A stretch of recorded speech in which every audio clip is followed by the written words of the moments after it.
Guerra às drogas. Chega de falar sobre os problemas do Brasil. Vamos falar sobre as coisas boas do Brasil? Não, vamos falar sobre os problemas do México. Primeiro, você tem que ser grato ao México. Foram eles que inventaram a pílula anticoncepcional e a TV a cores, que foram, no século XX, os dois maiores instrumentos de controle de natalidade.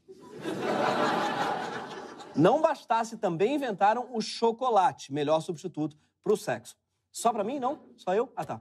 O México tem muito a ver com a gente. Sim, eles têm, por exemplo, uma vocação inata para a zoeira, mesmo na derrota. Antes do jogo do time Tijuana, eles fizeram uma homenagem ao Neymar e criaram uma nova modalidade de esporte. Ganhava o torcedor que chegasse primeiro na linha de fundo, rolando. Naquilo que eles chamaram de Desafio Neymar.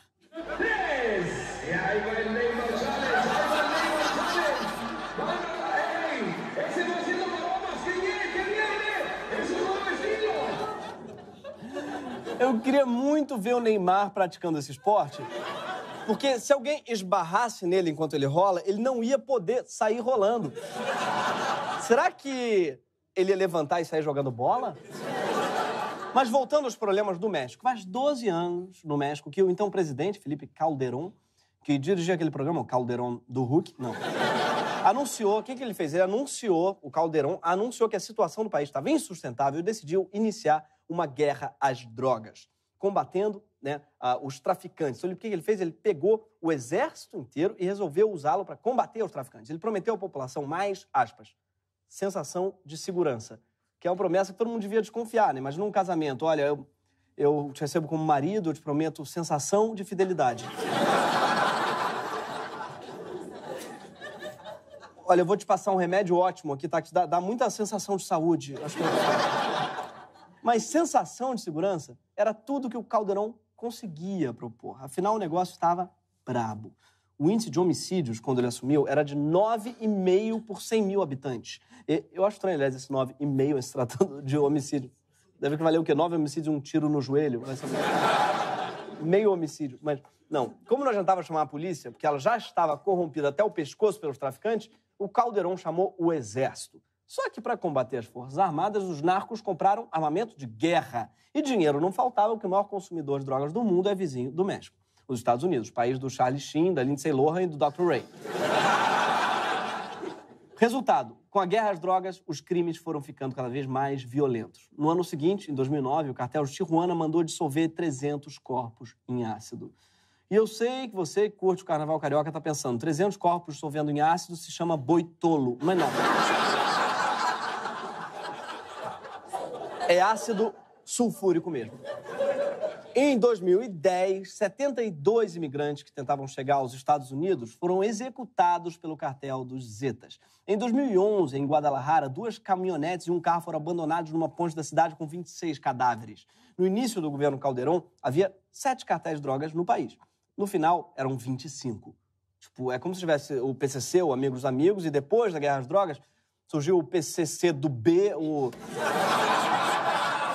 Amigos dos amigos, dos amigos, dos amigos, os amigos de Insta, né? Eu tinha os conheço de vista. Enfim, a guerra às drogas acabou com o pouco de estrutura que tinha no narcotráfico e a violência no México explodiu entre os cartéis, com a pulverização de cartéis. E com a explosão da violência, o governo nunca mais conseguiu tirar o exército das ruas.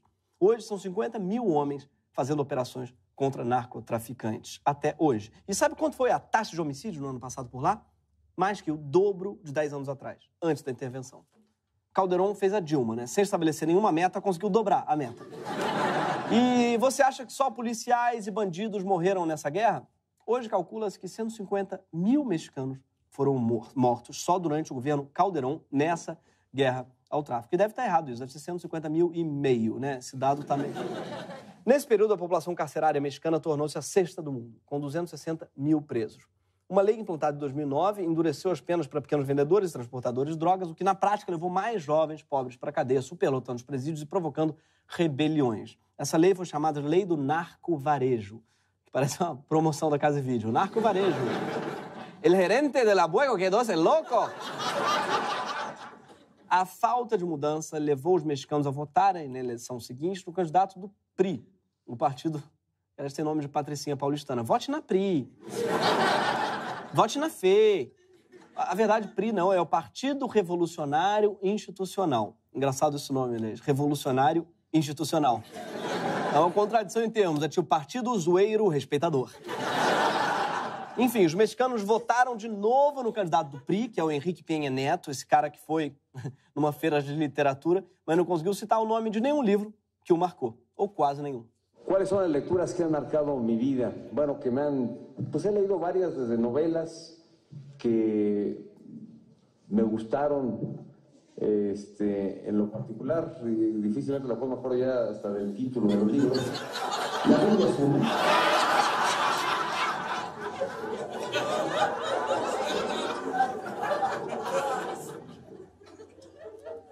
Eu conheço um ex-presidente que sabe dizer vários livros que já leu.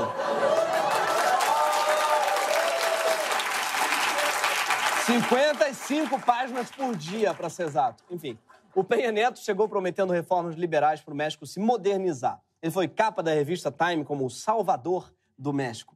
Todo mundo sabe que Salvador do México é Acapulco. Ele tá saindo... Desculpa. Corta. Ele está saindo agora sem entregar nada do que tinha prometido, porque manteve a política militarizada de combate às drogas. O resultado foi mais uma série de escândalos de violência, como o caso dos 43 estudantes que foram assassinados enquanto protestavam contra o prefeito de uma cidade pequena. E não foram os únicos. Existem 30 mil pessoas desaparecidas no México hoje. Como vimos, ano passado, a taxa de homicídios bateu um recorde histórico, foi mais alto em 20 anos. E você, quando fala em violência no México, só pensa nisso, né?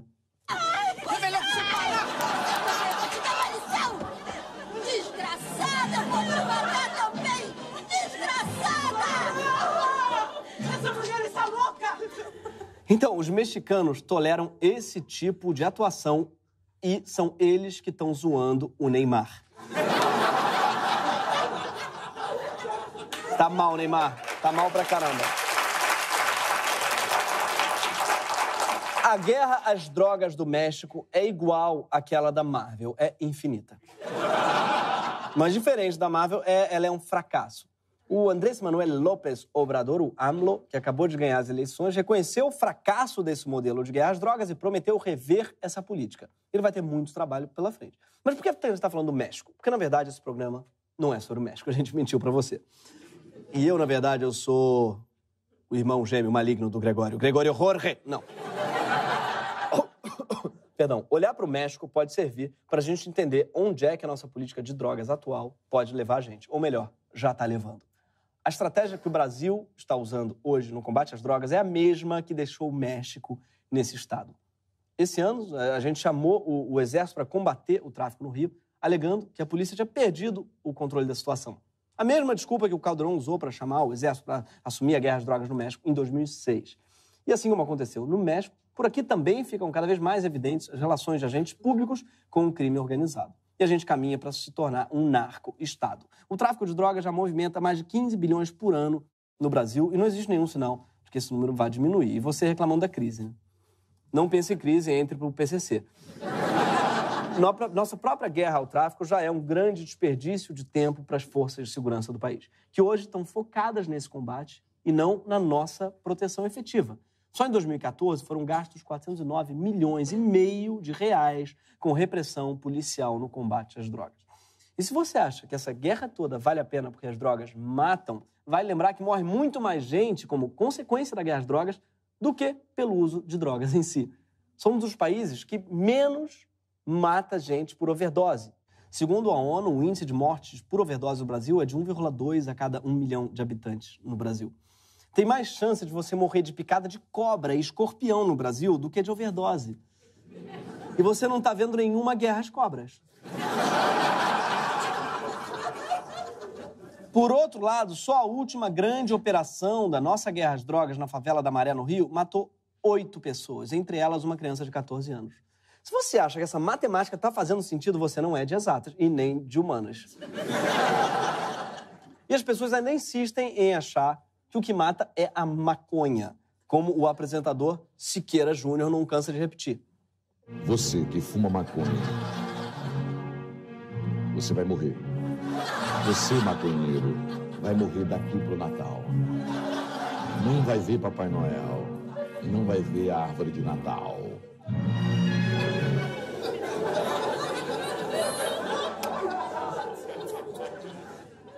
Um dado muito interessante, esse programa passava numa TV que chama Ponta Verde.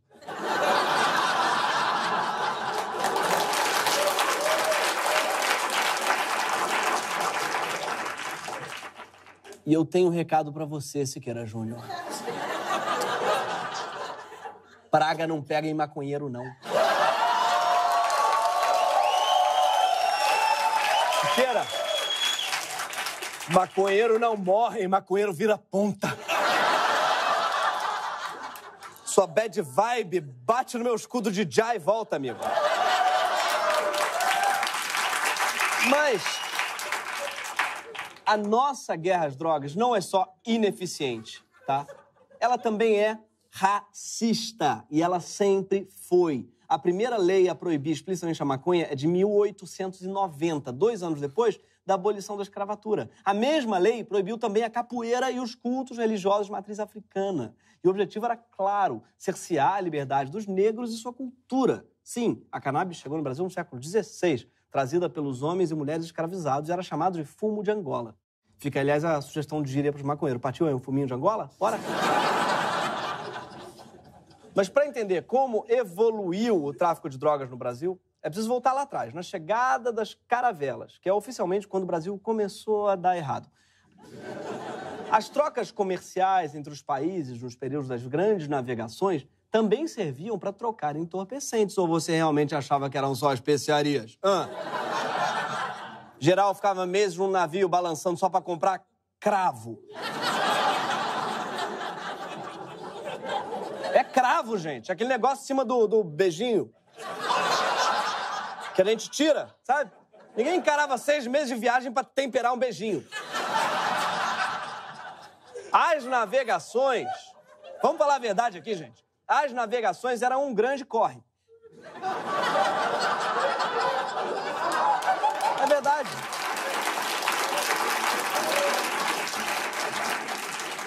Não existia o Telegram. Que a gente sabe que só existe pra isso. Por que conversa se autodestrói? Bom, não quero estragar pra ninguém. Durante séculos e séculos, só os brasileiros que usavam drogas tiveram, eventualmente, problemas com drogas. O problema passou a ser de todos quando iniciou-se a proibição. E nossa política proibicionista conseguiu piorar ao longo do tempo. Sim, porque a Lei de Controle de Drogas de 1921 regulava o consumo de álcool em espaços públicos e determinava que o uso de entorpecentes seria permitido para fins medicinais. Ou seja, era mais moderna que a de hoje. Cadê o Temer para voltar 80 anos em 2 nessas horas? Mas Getúlio Vargas quis aumentar o controle sobre o comportamento das pessoas com leis mais rígidas e abrangentes. A maconha voltou para a lista das substâncias proibidas no país, seguindo o modelo proibicionista americano. Foi banida a heroína do país, enquanto a morfina e a cocaína passaram a ser substituídas nos hospitais por outras substâncias menos divertidas.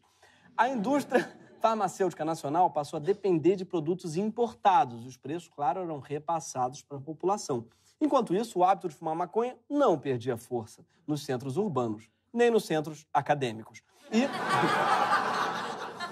começou a se espalhar no país de verdade nos anos 50, criando todo um mercado ilegal.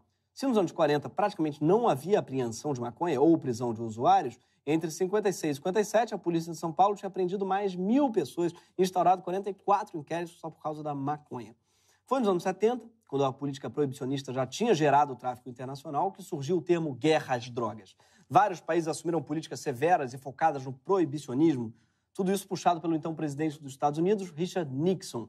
E o Brasil seguiu a mesma linha. Em 76, surgiu uma lei que igualava usuários a traficantes de drogas, com penas altíssimas. O crime brasileiro achou a oportunidade ideal para ganhar muito dinheiro, porque eles tinham o monopólio da venda de drogas. E depois se reclama que o Estado brasileiro não ajuda os empreendedores, né? Nesse caso, deu até isenção de imposto. É a ditadura militar brasileira acelerando vários modelos disruptivos aí de empreendimento high stakes. É um puta networking, hein? Puta networking com a Colômbia, meu. O final da ditadura também não melhorou a nossa situação. Com a abertura democrática, a máquina repressiva do Estado, que tinha passado anos focada no combate ao comunismo e à subversão, se voltou para o jovem pobre. O inimigo interno passou a ser o morador de favela. Aumentou a letalidade do Estado e se intensificou o genocídio da população negra.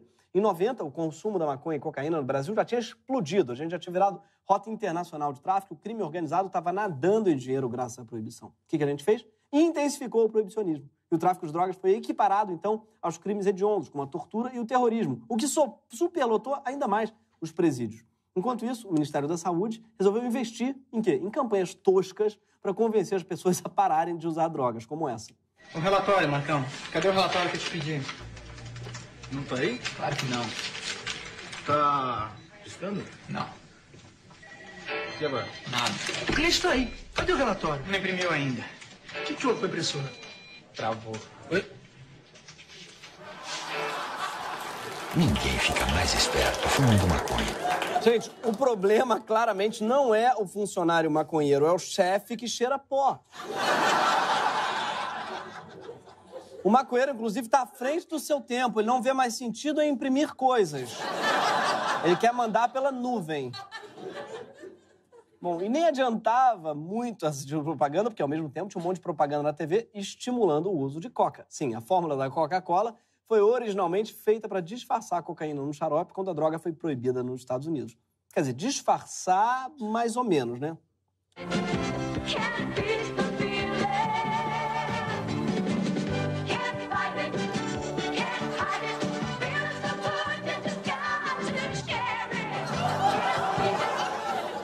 Gente, cuidado, não usem coca para fazer tarefas domésticas.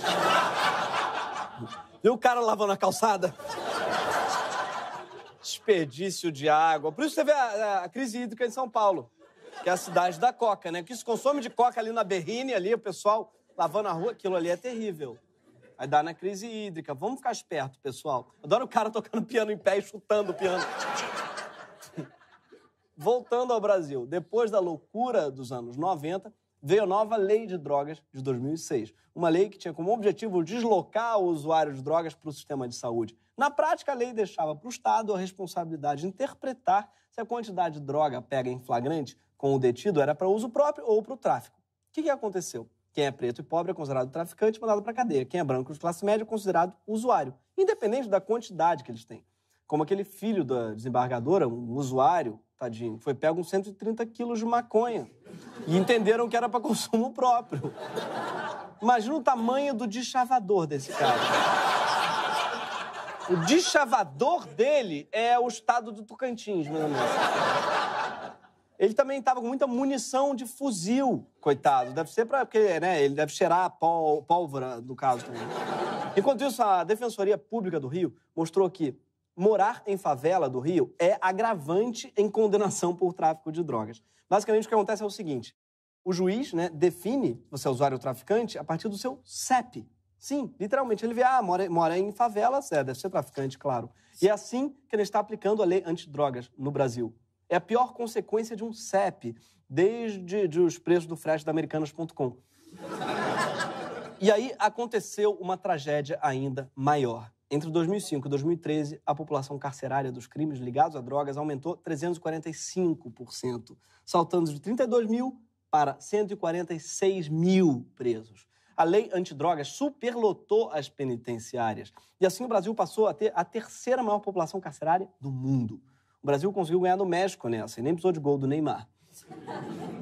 Está funcionando? Não. O uso de drogas ilícitas só cresceu no mundo desde o início da guerra às drogas. O volume de dinheiro que o crime fatura com esse mercado também. Só o consumo de cocaína no Brasil é de 4 vezes a média mundial. Para você ter noção, as pessoas no Brasil carregam cocaína em helicóptero.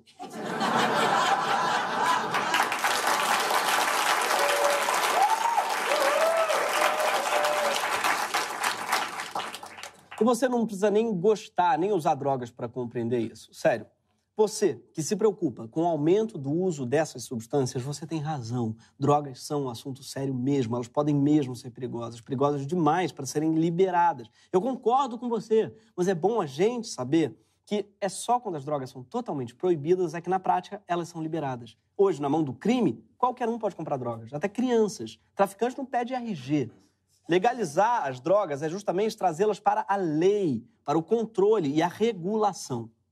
Não existe nenhuma justificativa plausível do ponto de vista médico para a proibição de algumas substâncias é liberação de outras. Afinal, destilado de cana, também conhecido como cachaça, que é liberada, é 144 vezes mais nocivo para a saúde do que a maconha. E você sabe disso, porque você já viu, ninguém fuma e vai fazer racha de carro. Arranja briga no bar, né, porque fuma ninguém fuma e liga pro ex.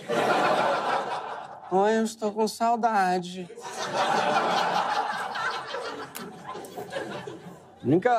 A única coisa que a maconha te leva a fazer é jogar 15 horas de GTA, só.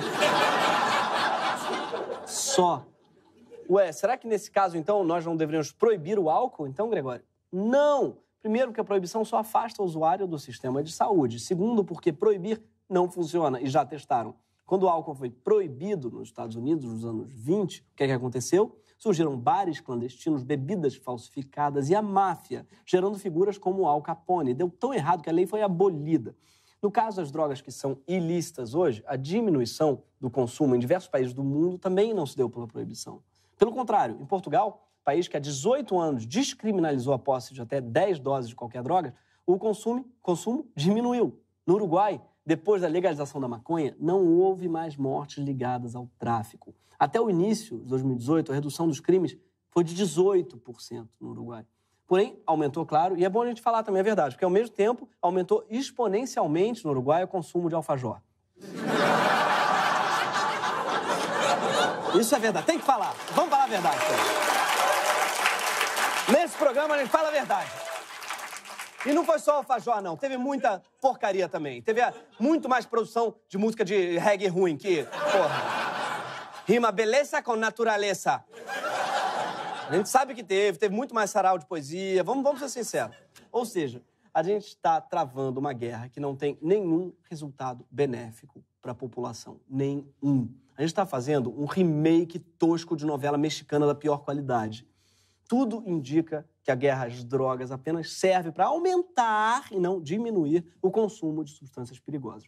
Mas quando eu digo estamos travando uma guerra, eu estou sendo um pouco desonesto, porque nem eu, nem provavelmente você, assinante da HBO, estamos arriscando de verdade a nossa pele nessa guerra. Se fosse a elite brasileira sendo jogada na frente do fuzil, a coisa já teria tomado outro rumo, mais precisamente o rumo de Miami. Nem precisa de guerra às drogas pro pessoal ir pra Miami, o dólar já chega a 4, já ficam assustadíssimas. Oh, você viu, gente, quanto que tá custando aqui um creme da L'Oréal? Quem a gente tá mandando pra linha de frente dessa guerra são os nossos soldados e policiais. A maioria deles de origem muito pobre. São eles que correm, todos eles, o risco de morrer antes do Natal. O Rio de Janeiro está há 5 meses sob intervenção federal, parte da nossa política de combate às drogas. E qual foi o saldo até agora da intervenção? Já houve 452 mortes, tá, decorrentes de ação policial, sendo 32 de policiais. E olha só o desperdício de talento das nossas forças de segurança.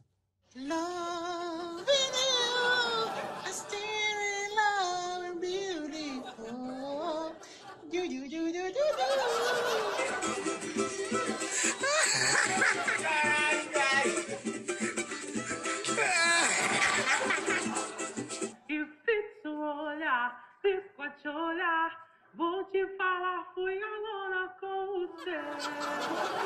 Meu amor me pegou.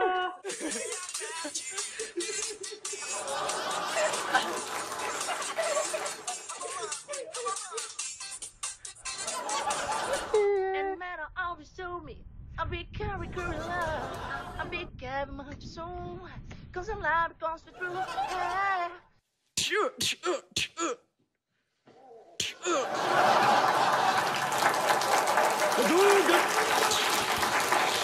Viva o Exército Brasileiro! Esse é o famoso Interven Show. Não muito fazer esse programa do Interven Show, mas o mais triste, esses soldados policiais, eles não estão só morrendo, eles também estão sendo colocados para matar um monte de gente. E não só traficantes de drogas. Hoje, no Rio, 60% das mortes cometidas por policiais são originadas por um confronto relacionado com a proibição. A maconha não mata criancinhas, mas os helicópteros do Exército Brasileiro, sim. A guerra às drogas. A guerra às drogas já falhou, tá? Ela já falhou. O que está funcionando muito bem é a nossa guerra aos pobres. É isso. E eu vou terminar desse jeito, sem piada mesmo. Esse foi o Greg News, gente. Até toda sexta-feira, às 10 horas da noite, só na HBO.